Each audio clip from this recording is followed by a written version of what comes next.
Now, pancreatic cancer is a deadly disease with a very low survival rate. It's the fourth leading cancer death among men and women. Now, many of you may remember Alex Trebek, the Canadian who hosted the TV show Jeopardy for 37 years, dying in November of last year, only months after publicly stating that he had pancreatic cancer. Other celebrity victims of pancreatic cancer include Apple founder Steve Jobs, singer Aretha Franklin, as well as numerous others. Today, we're talking to a man who has beaten the odds. He was diagnosed with pancreatic cancer 7 years ago, and he's with us to tell his remarkable story. And joining us from Michigan is Robert Ladd. Robert, we appreciate you doing this. Thanks very much. You're quite welcome.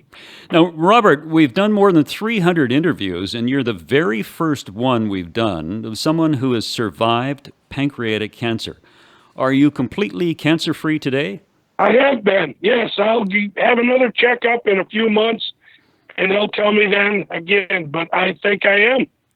Now, what did the doctors say to you when you said that you had pancreatic cancer? Take us through that.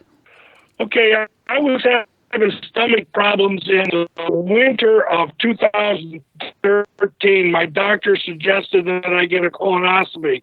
After I had that, they called me in and said that there was a growth on my pancreas and that I should have more tests. By the time I made an appointment with a reputable hospital in Ann Arbor, the growth had almost doubled. And by the time they talked to me and seen it, they told me that there wasn't much they could do for me.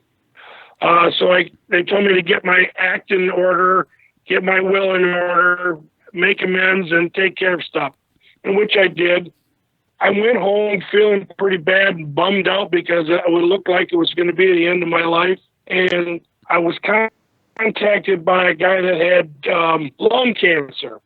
And he told me that using THC may help me. So I looked into it and, of course, stuck my nose on the internet for hours on end and found that the Rick Simpson oil was helping people. So there was nothing in my area. I'm in northern Michigan. So I drove down to Ann Arbor and bought some of the oil. It was $75 for 3/4 of a gram.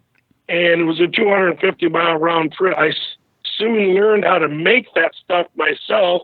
And I was using a rice cooker outside with isopropyl alcohol, then taking the oil and send it to a lab to make sure that it was clean. I started taking that in May. I went to Henry Ford Hospital down in Detroit, and they did another CAT scan and found that tumor had shrank by about 30%. And a surgeon there said, I think I can go in there and get that out of you, and which he did.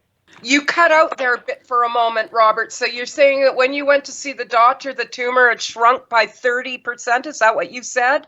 Yes, ma'am. Thank you. Thank you. Robert, when you made the oil and then you said you got it tested to make sure that the isopropyl was out of it, did they also give you the results of how strong that oil was? And if so, do you remember what the THC content was? Yeah, it was around 70%, and everything I've sent to the lab has been 70 to 75% pure THC. Okay, do you use more than one strain when you make oil? I do. I'm a medical marijuana patient, have been for quite a while, and I grow 5 different strains, and I used a little bit of each to make the oil. I also then went down to Indiana and bought the 96 proof Everclear, and I used that to make the oil with now through a machine called The Source. I bought that a few years back, and it is about 70 to 80% THC now. Okay. So, Robert, when you went to the doctor and they said that it was 30% gone and he thought he could remove it surgically, was he surprised that it had shrunk by 30%? Absolutely.